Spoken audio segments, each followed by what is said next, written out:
we see both of them are working, and we don't find, they're so busy that they cannot find time to take these kids to different programs, as we have a lot of traffic issues or their working conditions, and then they're so much stressed out they don't find that much time to take this kid to different programs.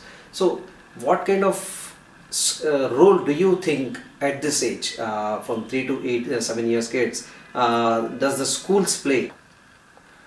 So I think the first step would be just to have programs at all, because there's so many organizations that don't have any programs until they actually start with sport-specific programs. And they maybe only have cricket programs, but most of them start that that's not only India-specific, it's around the globe. Because it's just much easier to offer programs for cricket. It's easier to teach. It's much more difficult to teach younger children. So I think the first step is there needs to be programs for younger children, sports programs. And it looks like in India, because of the traffic, that's obvious. It needs to happen in schools. So schools need to offer programs that children can do in schools after school. So it makes it easy for parents to actually sign their children up and pick them up again. I think that's one aspect. The other aspect is the quality of the programs. There's so many programs offered with no track record, no real understanding of what needs to happen at that age.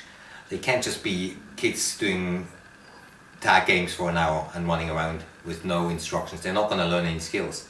It's good for their heart, it's good for their physicality, but it's not going to prepare them to later on try and start the sport. So I think that's the second aspect of it. It needs to be a program that has an understanding, has a good structure, is versatile, and actually builds a foundation of motor skills. Right. I completely agree with you, Dominic.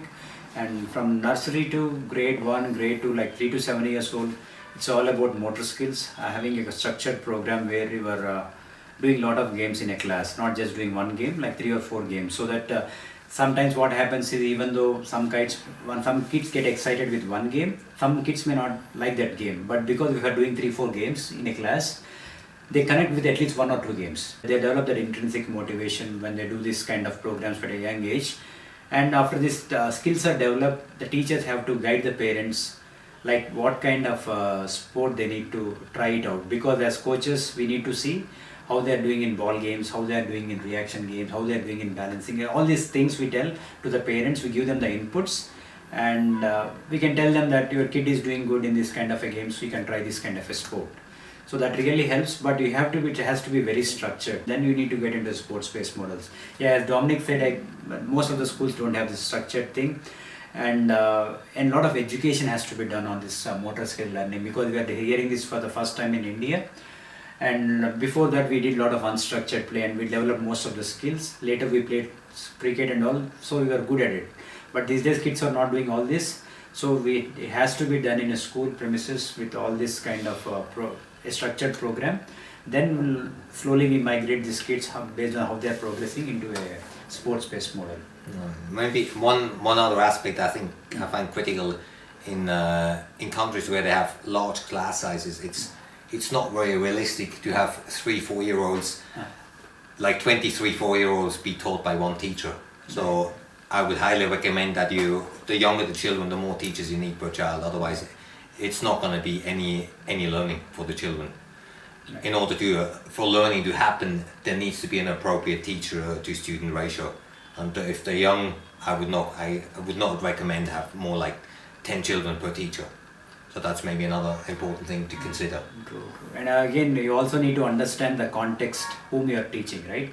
Like, are you teaching a 3-year-old or you are teaching a 16-year-old athlete? A coach, whoever is teaching these kids, need to understand the context whom you are teaching.